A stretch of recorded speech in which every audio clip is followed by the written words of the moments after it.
Ngayong maulan at malamig ang panahon, mas masarap manatili sa bahay at kumain ng pangpainit. Kaya naman isang super hot dish ang ihahain namin sa inyo, ang Bicol Express. Kilalang mula sa Bicol ang pagkain ito na ang tawag ay gulay na may lada o gulay na may gata. Pero alam ba ninyo na ito ay paniniwala ang orihinal na gawa ni Selly Calao ng Laguna? Unang ibinenta ang Bicol Express sa kanyang restaurant na The Grove sa Malate noong 1960s. At dahil malapit ang restaurant sa estasyon ng tren papuntang Bicol, tinawag itong Bicol Express. Gusto nyo bang makita ang reyna ng kusina at si chef na baby niya? Lutuin ang adobo, tikman ang menudo at ang risotto na panalo.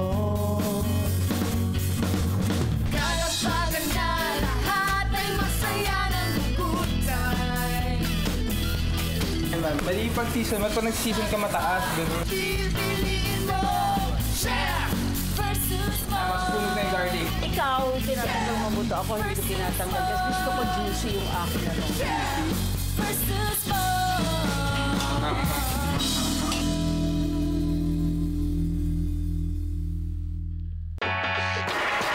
Speaking of hot,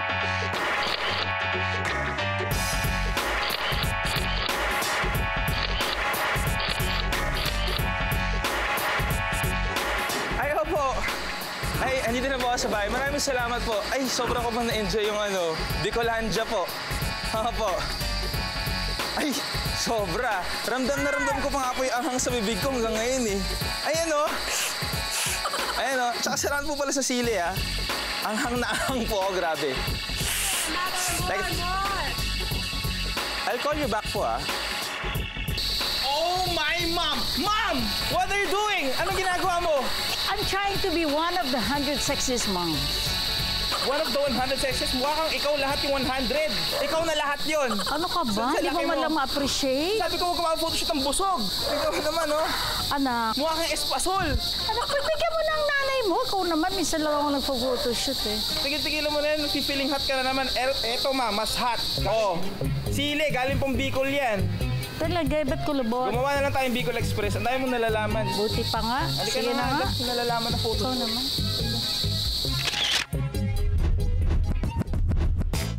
Kaya naman the next day, pumunta na kami sa kanya-kanya naming teritoryo to get our ingredients.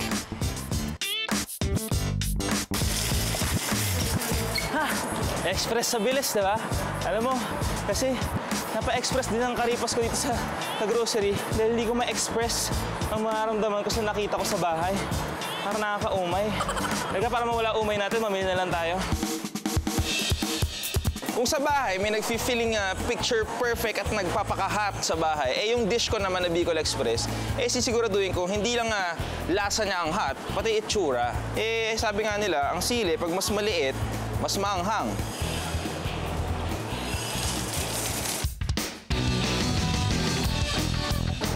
Ayan, so gagamit ako nito ng liempo. Since karaniwan nga, ang mga Bicolano, ginagamit nila talaga pork. Tapos yung parteng ginagamit nila, yung mataba. Pero yung sa akin, gusto ko may onting laman. Yung may linya ng taba at saka laman. So gusto ko yung Bicol Express ko, hindi masyadong magata. Nagmamantika, parang si Mama. Kuya, 1 kilo. Bagoong! Ito, bagoong. So gagamit ako ng bagoong para mas maging malinamnam yung aking dish. Siguro iba sa inyo nagugulat, may bagoong, no? Ang Bicol Express. Akala niyo puro gata lang. Pero ito talaga yung nagpapalasa dun sa ating Bicol Express.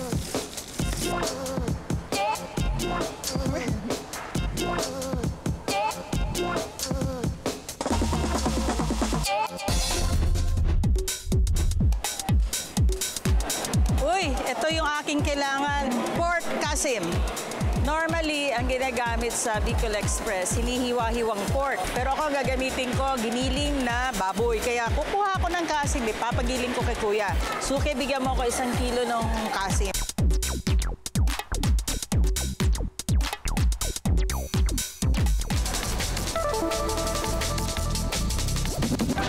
Ito, Kailangan ko to sa ating Bicol Express. Hindi dapat mawala ito. Kaya nga tinawag na Bicol Express. Kasi alam nyo, sa Bicol, ang mga tao doon mahilig sa ganito. Maanghang. Hot like me. Hot mom. Okay. Dancing feet. Hi everyone, I'm your best friend. Back in Eto, nyog. Siyempre, hindi mawawala ang nyog sa Bicol Express. Kailangan natin ng gata nito. Kaya itong nyog na to, ipapakayod natin. Maganda. Ito na ang kinayod na nyog. Kaya kailangan ko nung umalis. Tara, let's. Maunahan na ako ni Jeremy sa kusina. Kuya, pakisupot mga. Let's go, let's go, let's go! Handa na ang mga rekado, ang mga hurado. Mag-iinit kaya sa sarap ang panlasa nila o mag-iinit ang ulo nila? Ang una nating bisita, hindi raw mahilig sa maanghang. Kaya dalawa lang ang pwedeng kantahin ng original Prince of Pop para sa amin. Basta't kasama kita o paalam na! On a quest sa masarap na pagkain ng Kapampangan-born kapatid na inimbitahan natin. Nagsimula sa talent search, ngayon certified actor na. I'm sure maloloko-moko siya sa sarap ng aming ihahain. Last but not the least is my friend's mom. Bicolana, kaya may say pagdating sa Bicol Express Challenge na ito. Pumantay kaya ang dish namin sa pamantayan niya? Nako, painitan at paanghangan ang labanan ngayon. Too Hot Bicol Express coming up! Fight! So para sa version ka na lulutuin natin ngayon, Bicol Express, I'll call it hot and fresh. Paano naman Anak, let me, ako muna. Please, Ano? let me Let you what? do the cooking Finish your first. set. Mando nakaset na ako. Ready na ako, nabitin niyo Ba't sa... laging gusto mo ikaw mauuna? Ma, ikaw na lang kasi palagi nananalo. Bigyan mo na ako ngayon. Hindi nga eh. For a sure win Bicol Express recipe, kakailanganin natin ng vegetable oil, red onion, garlic, red chili, lemongrass o tanglad, pork liempo, bagoong, coconut milk, coconut cream, lemon, wansoy, salt, and pepper. So simulan na natin. First, we'll heat our vegetable oil. Unahin ang onions. Why you said onion? So gusto ko yung anghang. Since sa mga Bicolano, mahilig sa maanghang. Asan yung Diba? Edi you choose the mas maanghang na sibuyas. Add in the garlic and a little more oil. Ginadgad na bawang. Lagay pa tayo konting oil. Kasi na-absorb ng onion. Tapos, i-mince muna ang sili. Tandaan nyo pag naghiwa kayo sili, maghugas kayo, be careful, baka makamot nyo sa mata nyo. Ayan. Ang anghang ng sili nasa buto. Mix in the chili, sauteed in onion and garlic. Pag tinanong mo mga Bicolano, iba-iba pa ang level ng anghang. Oo, ang anghang sa kanila. Halimbawa, ito, gagamitin ko siling labuyo. Sa kanila, ang tawag nila dito, matamis. Oh. Oo. Lalo na yung mga ganito, o yung lady fingers. Ano mas maanghang yan o ito? Mas maanghang syempre pag sili, mas maliit, mas maharang. Anong maharang? Maharang, sa Bicolano, ibig sabihin nun, maanghang. Next, ihanda na ang tanglad. Kaya nga siya hot and fresh, Bicol Express. Parang manggagaling yung freshness niya dito sa Ang sarap lemongrass. Ang bango, di ba? Ihalo ang tanglad. Sa kita, Ano? lemongrass ba yung tanglad? Ngayon, na-incorporate na yung lemongrass. Tanggalin na natin siya. We take it out. Pinalasa mo lang. Oo, sa mantika. Saka naman ihalo ang pork liempo. Ano Ba't di mo pa nilahat? Ang hilig mo nagtitira. Sige, gagamitin ko yan sa aking dish. Mawag ang ano. Gagamitin ko yan. Ano ka ba? Akala ko ba ayaw mo? Ba't... Okay na. Wait until it turns opaque, then season it with salt and pepper. Oh, so mama, timo na-render mo na yung taba. Ngayon, lagay natin yung onting bagoong. Marami oil nung bagoong, then sama mo na siya. Bagoong alamang. Then, we'll add the coconut milk. Takpan para lumambot ang pork. Alisin ang takip, saka ilagay ang green finger chilies o lady fingers. Tataka kayo, ba't hindi ko muna inuna yung cream bago yung ano?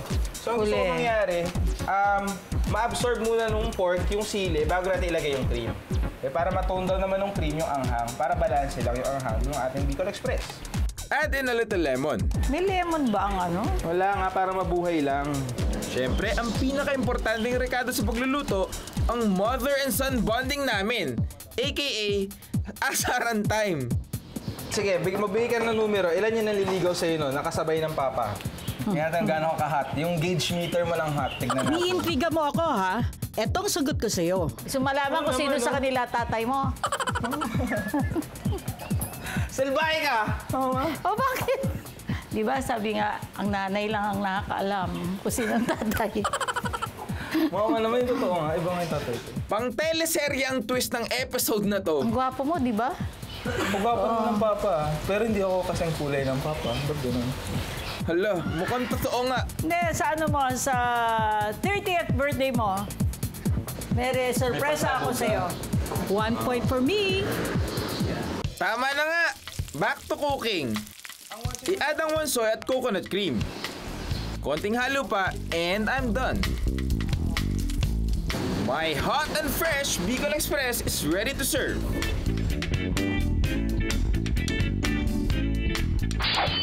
Take out mo na lang yan dahil narito na ang reyna ng kusina. For my Bicol Gising Express, we'll need garlic, onion, lean ground pork, green chilies, red chilies, salt, patis, Baguio beans, coconut cream, and coconut milk. First, i-blanch muna ang Baguio beans sa kumukulong tubig na may patis. At dahil sa tagal ni Jeremy magluto, inulan na tuloy kami. Umuulan na, lakas ano? Tagal mo kasi magluto. Inabot tuloy ako ng ulan. Alo ka ba, tiniming lang ni Lord? Kasi Ano na naman? alam niya yung niluluto natin maanghang. Bagay na bagay ngayong tag-ulan. Nag-explain ka pa, anak. Painitin na lang natin ang vegetable oil, then igisa ang bawang at sibuyas. Di ba mainit? Nilagay mo na. So ano yung pangalan ng dish mo? Bicol Gising Express. Bicol Gising Express. Oh, So ano talaga siya? Bicol Gising Express. Bicol Express ang pinaglalabanan, gising-gising ginawa mo. Okay. Gumising ka nga! Gumising ka nga sa katotohanan. Gumising ka! Gumising ka! Ikaw ang magising kasi matatalo ka na naman. Gising! Mga kapatid, wag nyo nang pansinin ang aking anak. Isunod na ang lean ground pork. Isayin natin. Lagyan natin ng konting asin. Konting patis. Nagsimula na naman ang distractions. Anak, naglalaro ka na naman. Well, as they say, if you can't beat them, join them. Salin mo! Ayan, ang gagawin mo. Ang galing mo. Asa na? Tinamaan ako eh. Nahilo ko. Wait until it turns opaque. Ang susunod natin, ilagay ay yung first extraction ng ng coconut. Para yung Malapot. malabnaw-labnaw. Malabnaw-labnaw muna. Susunod, lagay natin yung coconut cream. Ito yung malapot. Okay? Hindi pangalawa yung inuna mo. Ba't mo inuna yung pangalawa? Tapos sabihin mo pangalawa yung inuna mo. Hindi. Ano ba yung pangalawa?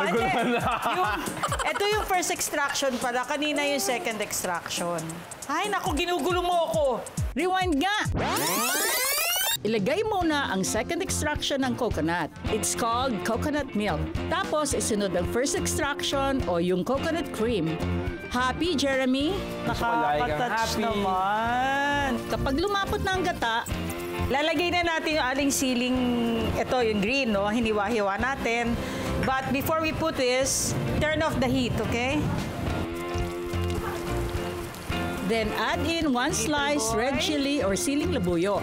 Saka ilagay ang blanched Baguio beans. So yan. Remember, wala na tong apoy, ah. Yung nagluluto na lang sa kanya, yung init nung gata. Okay? Ganon lang kadali at kabilis ang aking Bicol Gising Express. Tables are turned dahil mas mabilis na akong magluto ngayon. Tables will be turned talaga dahil alam kong ako ang mananalo ngayon. Jeremy, what are you doing? Kulitan, check. Plating, check. Guess, sino nga ulit sila? Our first guest is the original Prince of Pop of the 80s. As a singer and composer, pinasikat niya ang OPM song na Basta't Kasama Kita, Maghihintay Sa'yo at Paalam Na. Please welcome Ding Dong Avansado. Our next guest is an artista talent search hopeful once. Hindi man pinalad magwagi, slowly he proved he got the acting chops via beat roles. Now, he's a resident artist of TV5 at bumibida na sa mga drama and comedy shows gaya ng Star Confessions, Babaeng Hampas Lupa at Loco Moco. A round of applause for Joseph Bitangcol. When it comes to judging Bicol recipes, siya na siguro ang most qualified. Our last guest is a proud Bicolana but has been living in Manila for 25 years now. Alin kaya ang sasabihan niya ng masiram? Let's all say, maray na adlaw to Cynthia De Alca. Alright, so Tita Cynthia, meet Joseph and Ding Dong. Hi, hello. Hello. Hi. So gumawa kami ngayon ng dalawang version ni Mama ng Bicol Express. Yung kay Mama, ano tawag sa'yo? Bicol Gising Express. Bicol Gising Express po. Na kasi may ano lang gising-gising and tinaghalo ko yung Bicol Express and gising-gising. Yung sa akin naman, hot and fresh Bicol Express. Kasi meron siyang one soy and lemongrass. So yun yung bumibigay na parang freshness dun sa dish. Tapos yung, syempre yung anghang, yung hot, yung sa sili. Ayan, so anong gusto mo unahin try? Parang pampagising ata. Ito mo lang. Parang palang gising ka. Sige. Yes, appealing ang dish ko kaya yun ang inuna. Huwag kang assuming, ma. Masarap siya, pero hindi masyado maanghang. Yeah. Over-season ba? Perfect. Perfect yung pagkaka-season. For me, tamang-tama lang yung spice niya. Oh. And you know naman, I told you, hindi ako, I'm not a fan of spicy food. Pero in this case, yung ganitong klaseng anghang is perfect for me. Yeah. Okay. Pero kung kanta siya na, kung kanta mo siya, Sir Ding Dong, anong kanta siya? Ha? Kung kanta siya? Kanta mo Or yung kanta mga ni Jessa? song. Kanta ni Jessa, ano tayo? Siya ba ang dahilan? Ganda. Kapampangan ako pero fan ako ng mga manghang na foods. Pero eto nga, Bicol Express, madalas akong makakain. Pero ito, iba attack nito, di ba? Pero kung mahilig ako sa manghang, gusto ko more pa. More chilies. Di pala maanghang, ha? Our guest will be surprised with my dish. Oo, dahil sobrang anghang. Yung anghang niya, tamang-tama. Okay. The best ito pagka malamig ang panahon. Oo nga. Wow, sarap na yun. Tag-ulan. Parang mas nakakagising to. Mas nakakagising yan. Hindi, surprisingly kasi mas maanghang siya, pero tolerable siya. I like the other one because of the gata. No? But this one, yung flavor ng liempo, sarap po. Joseph? Sa akin lang, ang interesting sa niluto niyo pareho, parang iba yung attack niyo kanina. Ang unang tingin namin, parang adobo yung sayo. Kung anghang niya, sakto rin. Mas yun nga, nakakagising, mas maanghang doon sa isa. Yun nga, kung fan ka ng maanghang, okay to. Tsaka mas rich yung ano niya, flavor niya. Oh, dating gawin, ma. Iwanan muna natin sila para makapagmuni-muni. Para magising sila at maisip na ako ang panalo. Opo, magigising sila. Nagising-gising ang ginawa mo, hindi Bicol Express. Taga-Bicol ba, ano ba yun? Pag hindi maanghang, hindi masarap. Ano ba yun? Medyo. So kailangan Parang may konting anghang dapat talaga. Lahat dapat may anghang. Hindi naman. Ang Bicol Express talaga gata no? Parang yun ang more concept gata. yun yung idea ko nun Parang magata. Ito, wala ata no? Meron siya, pero nag-absorb na. Diba? yeah. Iba lang yung pagkaano siya, pero lasang gata. May lasang gata. Yun ang kinaiba nila. Yung isa naman, mas mararamdaman mo yung gata as Bicol Express, yung kay Mami. Yung isa naman parang iba talaga yung dating niya. Pero mas manghang. Mas manghang. Panalo pareho, pero ang hirap mag-decide. Oo nga. After deliberation, it's time to vote for the hottest Bicol Express of them all. Alright! So here we go. Ito na yung verdict. Sino mauna? Joseph? Yes, Sige, Joseph. ako na. Okay, kasi sa totoo lang nahirapan ako mag-decide kasi sa paraan ng pagluto nyo. Yun nga, isa, Bicol gising, interesting, ground pork, pero nakulangan ako sa anghang, pero masarap din. Doon naman kay Chef Jeremy, pero nandun yung sipa ng Bicol Express, rich, manghang. So ayun, sa tingin ko mas pinagpawisan ako dun kay Chef Jeremy. Yes! Sorry. So, saan ako feel na feel? Next. Well, obviously sa nakita nyo, pag tinanong niyo yung plato ko, alam nyo, mahirap ako mag-decide. Saka nakita ko yung different styles. And but really interesting yung kay Chef Jeremy because it's the first time that I've seen a Bicol Express prepared that way, no? Ang hirap to decide kasi kay Chef Jeremy nga nandun yung tamang anghang. Dito naman, yung traditional na nakikita mo na yung may gata. Diba? Yun ang concept ko ng Bicol Express di ba? So, pero kailangan kayo mamili talaga doon ng isa no? So, after much thought, I would have to go with Mom. Yay! Kasi At ang ating Bicolana ang magbibigay ng huling hatol sa Bicol Express. Sobrang na-attack ako dito. Kasi ito, parang iba ang presentation. Parang siyang masarap. For me, it's... Ito ang part ng show na extreme sa kaba ang nararamdaman ko. Chef.